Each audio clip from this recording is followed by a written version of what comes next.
नमस्कार। पिछले वीडियो में हमने बात करी थी लाइटनिंग क्या है और क्यों होती है। आज इस वीडियो में हम बात करने जा रहे हैं कि लाइटनिंग से बचना कैसे है, how to be safe from lightning. मैं आपको लाइटनिंग से बचने का कुछ टिप्स भी बताऊंगा।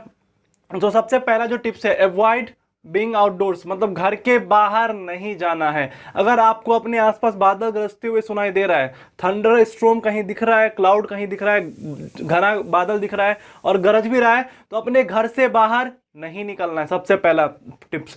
दूसरा टिप्स है कि कभी भी किसी भी लंबे पेड़ के सामने, लॉन्ग ट्री के सामने नहीं खड़ा होना है, ठीक है। दूसरा टिप्स। तीसरा टिप्स मैं आपको दे रहा हूं कि कभी भी ऊंचे हाई एल्टीट्यूड वाले एरिया पे नहीं जाना है, हाई एल्टीट्यूड वाले एरिया पे नहीं जाना है, ऊंचे एरिया पे नहीं रहना है। चौथा टिप्स, अगर आप इन द केस की घर में नहीं जा सकते, बादल गरज रही है, आप घर में नहीं जा सकते, कहीं बाहर फंस गए, अगर आप अपने गाड़ी में हैं तो गाड़ी का जो विंडो है उसे बंद कर दें, विंडो जो है उसे पूरी तरीके से बंद कर दें और किसी भी मेटल वाले पार्ट को, अपने कार में किसी भी मेटल वाले पार्ट को ना छुएं। इससे क्या होगा, जो हमारा कार है वो बन जाता है फैराडे केज। आपने फैराडे केज के बारे में शायद सुना होगा कि फैराडे केज में क्या होता है कि देखो, ये जो केज है ना, इसके अंदर चारों तरफ से इलेक्ट्रिक फील्ड है लेकिन अंदर इलेक्ट्रिक फील्ड नहीं होता है। तो आप अगर अपने कार के अंदर कार बंद करके हैं तो आप सेफ हैं। दूसरा, अगर आप बाहर कहीं फंस जाए, मतलब खुले ग्राउंड में फंस गए, तो आपको क्या करना है कि ये देखो, ये जो पोजीशन है ना, क्राउच पोजीशन में रहना है। देखो, खुले ग्राउंड में अगर कहीं सिंगल ट्री दिख रहा है ना, सिंगल ट्री, तो उसके पास तो कभी भी शेल्टर नहीं लेना है क्योंकि ये बहुत रिस्की है। और खुले ग्राउंड में आप देखो, ऐसे इस क्राउच पोजीशन में आपको बैठना है, कान बंद करके, ताकि जो थंडर की आवाज है आपके ईयर ड्रम को खराब ना करे, ऐसे आपको बैठना है, ठीक है। अगर इन द केस आप जंगल में फंस गए, यहाँ पे ढेर सारा ट्री हो, तो आप क्या करोगे, जो लंबा ट्री है ना उसके पास कभी नहीं खड़ा होने का है, ठीक है। लंबा ट्री के पास कभी नहीं खड़ा होने का है भाई साहब, समझ लो। छोटा जो ट्री होगा ना, और लंबे ट्री से बहुत दूर जाके आपको खड़ा होना है। देखो, अगर आप ध्यान से समझो, एक और टिप्स मैं आपको बता रहा हूं, जो वाटर है, मतलब कि स्विमिंग पूल में नहीं जाने का है भाई साहब, स्विमिंग पूल में बिल्कुल नहीं जाने का है। और वाटर जहाँ पे हो, क्योंकि वाटर आपको पता है कि इलेक्ट्रिसिटी का गुड कंडक्टर है, मतलब जिससे करंट पास होना, उससे तो दूर ही रहने का है भाई साहब। जैसे टावर हो गया, ऊंचा मान लो कि बाउंड्री का दीवार हो गया, उस पर हम तार लगाते हैं, तो उस सबसे भी भाई दूर ही रहने का है, ठीक है। तो इस टावर से भी दूर रहो, ऊंचे वाले चीज़ से, हर एक चीज़ से दूर रहो। अब देखो, अगर आप बिजली गिर रही है, बादल गरज रही है, तो अब अगर अपने घर के अंदर हो तो घर के अंदर क्या क्या सावधानी रखनी है। देखो, घर के अंदर ना विंडो को नहीं छूना है, पहला पॉइंट। घर के अंदर विंडो को, किसी भी खिड़की को नहीं छूना है, दरवाजे को बिल्कुल नहीं छूना है, घर के अंदर जो भी मेटल वाला पार्ट है ना उसको नहीं टच करना है, ठीक है।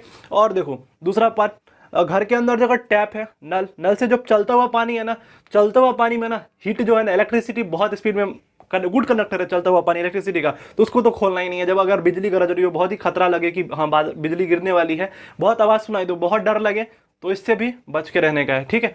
और एक और आपको बता रहा हूँ, देखो, अगर आपके आसपास कहीं भी बिजली गिर गई ना, तो जो वायर है, आपके घर में जो बिजली की वायर आई है, तो उस वायर में करंट बहुत स्पीड में आ सकता है, आएगा ही। अगर आसपास में कहीं गिर गया तो क्या करना है कि आपने बोर्ड से ना सॉकेट प्लग को निकाल दो। जितने भी अप्लायंसेस हैं, महंगे अप्लायंस, मान लो कि टीवी हो गया, फ्रिज हो गया, वॉशिंग मशीन हो गया, कूलर हो गया, जो भी महंगा कंप्यूटर सिस्टम हो गया आपका, तो वो निकाल दो पूरा क्लब, क्योंकि नहीं तो खराब हो जाएगा पक्का, क्योंकि इसमें से करंट पास होने वाला है, ठीक है। ये था घर के अंदर बचने का टिप्स। दूसरा है, अगर आप घर के बाहर 3-4 लोग हैं ग्राउंड में और कहीं कुछ पेड़ वगैरह कुछ, मतलब कहीं कुछ दिख ही नहीं रहा है शेल्टर लेने का, तो आप क्या करोगे कि ग्राउंड में ना सब 100, मतलब कि 100 फीट की दूरी पे बैठ जाओगे, क्राउच पोजीशन में, मतलब दोनों फीट को ऊपर करके, ठीक है।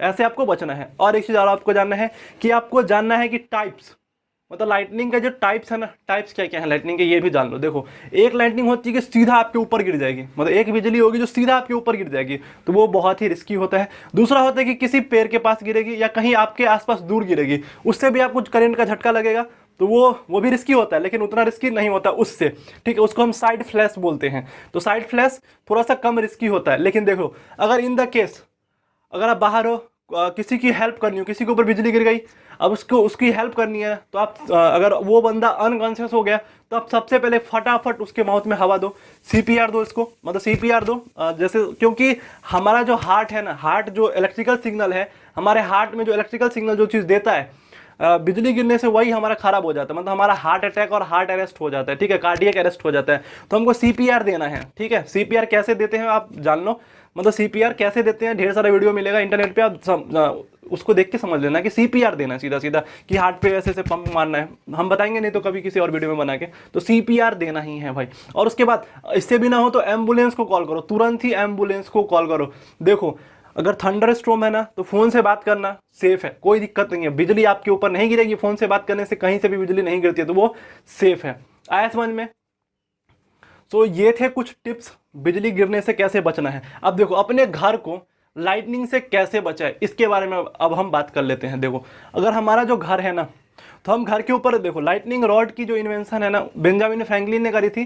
तो हम बेंजामिन फ्रैंकलिन पे कभी आने वाले सीरीज में जब हम इलेक्ट्रिसिटी की बात करेंगे तब हम बात करेंगे अच्छे से इसके बारे में। लेकिन अभी आप इतना समझ लो कि अगर अपने घर को बचाना है लाइटनिंग से तो कैसे बचाओगे, कि घर के ऊपर ना लाइटनिंग रॉड आता है, तो वो लाइटनिंग रॉड घर के ऊपर लगाया जाता है, ठीक है, और उस रॉड को ना मतलब वायर के थ्रू नीचे जमीन में ग्राउंड में ले जाया जाता है। घर के ऊपर क्या लगाओगे, रॉड लगा होता है। अब देखो इमेज में घर के ऊपर रॉड लगा होता है और इसको वायर के थ्रू ग्राउंड में अर्थ किया जाता है, ताकि अगर आपके आसपास कहीं भी बिजली गिरे या आपके घर में कहीं बिजली गिरे तो आपके घर में आग नहीं लगेगी।